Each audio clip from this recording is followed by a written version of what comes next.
నమస్తే, welcome to IBN digital exclusives. Delhi అసెంబ్లీలో రాష్ట్ర బడ్జెట్ను ప్రవేశపెట్టిన అరవింద్ కేజ్రీవాల్ ప్రభుత్వం కీలక ప్రకటన చేసింది. దేశ రాజధాని ఢిల్లీలో ఉంటున్న మహిళలు ఇకపై ప్రతి నెల 1000 రూపాయలు అందుకోనున్నారు. ఢిల్లీ అసెంబ్లీలో సోమవారం అరవింద్ కేజ్రీవాల్ ప్రభుత్వం రాష్ట్ర బడ్జెట్ను ప్రవేశపెట్టింది. ఈ సందర్భంగా ఆర్థిక మంత్రి అతిషి మర్లేనా పలు కీలక ప్రకటనలు చేశారు. ఢిల్లీలో ఉంటున్న 18 ఏళ్లు నిండిన మహిళలకు ఆమ్ ఆద్మీ పార్టీ ప్రభుత్వం ప్రతి నెల 1000 రూపాయలు అందజేస్తుందని అతిషి ప్రకటించారు. ముఖ్యమంత్రి మహిళా సమ్మాన్ యోజన కింద ఈ మొత్తాన్ని అందజేస్తామని తెలిపారు.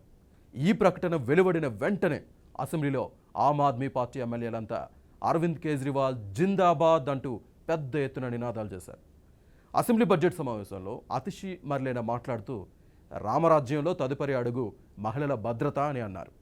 మహిళల అవసరాలను తీర్చడంలో ముందున్నందుకు గర్వపడుతున్నామని, ఇందులో భాగంగానే ఉచిత విద్యుత్, నీటి బిల్లులు, మొహల్లా క్లినిక్, వృద్ధ మహిళలను తీర్థయాత్రలకు పంపడం మొదలైనవి చేపట్టామని వెల్లడించారు.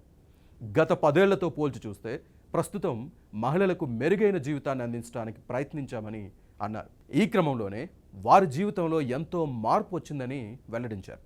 ఈ బడ్జెట్లో కేవలం విద్యారంగానికే 16,396 కోట్లు కేటాయించాలని ఆర్థిక మంత్రి అతిషి ప్రతిపాదించారు. అరవింద్ కేజ్రీవాల్ ప్రభుత్వం 10వ బడ్జెట్ను ప్రవేశపెట్టడం గర్వించదగ్గ విషయమని అన్నారు.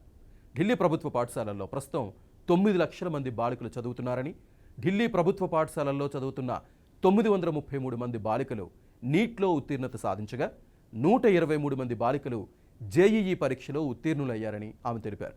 దేశంలో 1 కోటి కంటే ఎక్కువ జనాభా ఉన్న రాష్ట్రాల్లో తలసరి ఆదాయంలో ఢిల్లీ ముందంజలో ఉందని అన్నారు. ఢిల్లీ తలసరి ఆదాయం ఇప్పుడు 4.62 లక్షలకు చేరుకుందని వెల్లడించారు. ఇది ఇవాల్టి ఏబిఎన్ డిజిటల్ ఎక్స్క్లూజివ్. చూస్తూనే ఉండండి ఏబిఎన్.